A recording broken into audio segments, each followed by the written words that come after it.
नेपालको गण्डकी क्षेत्रबाट बहने मर्स्याङ्दी नदी यो भेगमा गोर्खा र तनहुँ जिल्लाको सीमा भएर बग्छ। मर्स्याङ्दीको पश्चिमी भेगको डाँडामा एउटा प्राचीन बस्ती छ, पुर्कोट राज्य। पहिले 2224 राज्य हुँदा ताकाको पृथ्वीनारायण शाहको जिजु बाजेको राज्य पुर्कोटले रहस्यहरू अझसम्म लुकाएर बसेको छ। यो चाहिँ नि तपाईँको 600-700 वर्षभन्दा पुरानो चाहिँ नि हुनुपर्छ मेरो विचारमा। यहाँ भेटिने धेरै पुराना लिखतले एउटा इतिहास देखाउँछ।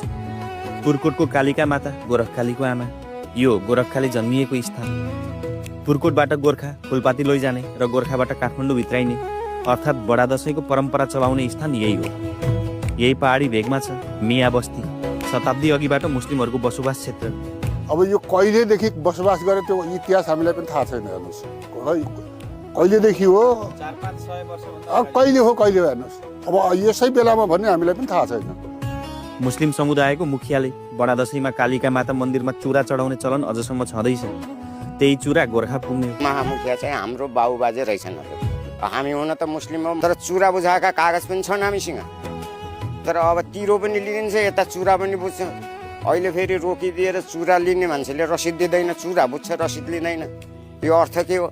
उठीकोतिर किन चुल्याइदियो, रोपनीको 250 लिइदिन्छ अहिले। यही ऐतिहासिक स्थान नजिक रहेको थानीमाई के हो? थानीमाईमै पुगेर यहाँको रोचक इतिहास पनि बुझ्नेछौँ। पुर्कोटको फुलपाती गोर्खा पुर्याउँदाको कष्ट, पुल पुलेसा नभएको युगमा कसरी मर्स्याङ्दी तारिन्थ्यो फुलपाती, त्यसको बेग्लै कथा छैन।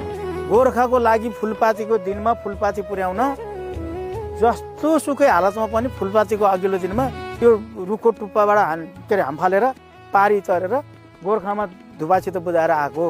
ल त आउनुहोस्, आज यो संसारले बिर्सिसकेको गोर्खा र गोरखखाली बडा दशैं सुरु गर्ने फुलपाती भित्र्याउने एउटा रोचक तर सत्य ऐतिहासिक घटनाहरू हामी खोजी गरौँ है त।